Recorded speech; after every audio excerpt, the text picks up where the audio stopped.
ஒரு போலீஸா வந்து நீங்க ஃபர்ஸ்ட் டைம் யூனிஃபார்ம் போடுறீங்க. ஆனா அதுக்கு முன்னாடி ஒரு ஃபிளாஷ்பேக் இருக்குது. அந்த கதையும் சொல்லுங்க. ஃபர்ஸ்ட் நான் போலீஸ் ட்ரெஸ் போட்டது நாடகத்துல பட்டிக்காட்டான் அப்படின்னு ஒரு நாடகம். அந்த பட்டிக்காட்டான்ற ஒரு ஹீரோ தான் அந்த என் நண்பர் ஒருத்தர். அப்ப அவர் இப்ப அவர் இல்ல, ஊர்ல இருக்காப்புல, வெங்கடேசன் சொல்லிட்டு அவர் ஹீரோ. ஸோ நான் போய் நடிக்க ஒரு 50 ரூபா சம்பளம் கொடுத்தாங்க. அவ்வளோ போலீஸ் ட்ரெஸ்ஸை போட்டு நிப்பாட்டிட்டாங்க. நம்ம தெரியல, நம்ம சின்ன ஆர்டிஸ்ட்டுக்கு காஸ்டியூம் கொண்டாந்து கொடுப்பாங்க. அது உடம்புல நிற்காது. இவ்வளோ பெரிய காஸ்டியூம் கொண்டாந்து நம்ம உள்ள வச்சு மறைச்சு வச்சிருவாங்க. பேண்ட்டை போட்டு கட்டி வச்சிருவாங்க, நெல்லுமுட்டை கட்டுற மாதிரி. அந்த மாதிரி தான் இருக்கு. எல்லாம் காமெடி இதுக்கெல்லாம் போலீஸ் ட்ரெஸ் போட்டிருக்கேன். பட் கதை நாயகனா திருப்பி அதே விடுதலையில வெற்றிமாறன் ஆக்ஷன் சொல்றப்போ அது இவ்வளவு பெரிய ஒரு ரிசப்ஷன் இருக்கிறப்போ பயங்கர ஹைப்னா செகண்ட் பார்ட்டுக்கு. நம்ம ஊர்ல வந்து ஜென்ரலா இந்த செகண்ட் பார்ட்டுங்கிற நம்ம தமிழ்நாட்டுக்கு வந்து அது இன்னமும் ஒரு புதுசான ஒரு விஷயம் தான்.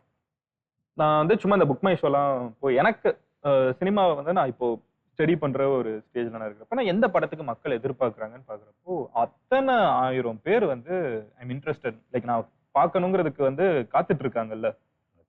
விடுதலை லைக் ஆன் ரெக்கார்ட், லைக் நான் ப்ராப்பர் புக் மை ஷோ எடுத்து பார்த்தா அது இருக்குது. ஆனா வர்றதுக்கு இன்னும் நாள் இருக்குது. இப்பவுமே வந்து நான் இன்ட்ரெஸ்டட்னு சொல்லிட்டு இருக்காங்க. சோ விடுதலை 2 இந்த ஒரு எக்ஸ்பீரியன்ஸ் என்ன? ஃபர்ஸ்ட் பார்ட் எக்ஸ்பீரியன்ஸ் நீங்க நிறைய இடத்துல பேசுவீங்க, நீங்க சொல்றீங்க. பட் செகண்ட் பார்ட்டோட எக்ஸ்பீரியன்ஸ் உங்களுக்கு எப்படி இருக்குது? அண்ட் இப்போ உங்க மனநிலை எப்படி இருக்குது அதை நினைச்சு? இல்ல இப்ப இன்னும் அன்னைக்கு படத்தோட அவுட்புட் எப்படின்னு தெரியும். நமக்கு தெரியும் கஷ்டப்பட்டிருக்கோம்.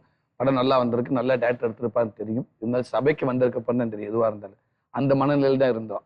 ஆனா இன்னைக்கு ஒரு சாம்பிள் பார்த்துட்டேன். அந்த படம் வந்து அவ்வளவு வரவேற்பு பெற்றுச்சு, அவ்வளவு மக்கள் மத்தியில பேர் வாங்கிருச்சு. பார்ட் 1 பார்ட் 2 அப்படின்றப்ப இப்ப ஆடியன்ஸ் என்ன எதிர்பார்க்குறாங்களோ அந்த மனதில் தான் நானும்.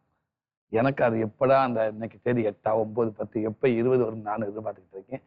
கண்டிப்பா இந்த படம் 1 எப்படி பிடிச்சிச்சு அதே மாதிரி 2ம் எல்லாத்துக்கும் பிடிக்கும்னு நம்புறேன்.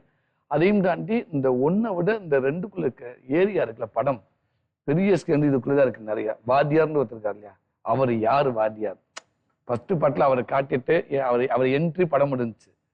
தலைவனோட என்ட்ரி இனிமேதான் இருக்கு இந்த படத்துக்குள்ள. சேதோட ஃபுல் இது இருக்குது. அவர் யார், அவருடைய வாழ்க்கை ஃபுல்லா இருக்குது. ஆக்ஷன் சீக்வன்ஸ் பயங்கரமா இருக்குது இந்த பார்ட் 2க்குள்ள. படமாவே இன்னும் அதை விட இன்னும் ரொம்ப ஸ்கேலா பெருசா இருக்கு படத்துக்குள்ள. கண்டிப்பா இந்த படம் உங்க எல்லாத்துக்குமே ஒரு பிடிக்கும் நான் நம்புறேன். நானும் அதே மாதிரிதான் இருக்கேன், எதிர்பார்த்துட்டு இருக்கேன். நீங்க இன்னும் பார்க்கலையா? இன்னும் பார்க்கல, நான் பார்க்கல. என்ன அதுக்கு இப்ப சேது ஏரியா நிறைய இருக்குல்ல, அதெல்லாம் எனக்கு தெரியாது இல்ல.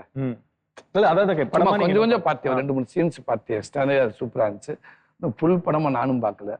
ஓகே. ஆமா, நேற்று கூட டப்பிங் போயிட்டு தான் வந்து நான் என்னோட ஏரியா கொஞ்சம் பேலன்ஸ் இருந்துச்சு. டப்பிங் போயிட்டு முடிஞ்சானா? டப்பிங்லாம் முடிஞ்சு இப்போ முடிஞ்சா? டப்பிங் இருக்கு, இருந்தாலும் படம் ரிலீஸ்க்கு முன்னாடி வரைக்கும் ஒர்க் இருக்கும். ஓகே. பட் எனக்கு இருக்குது சேதுக்கு டப்பிங் இருக்குது, நிறையா இருக்குது. மாமாக்கு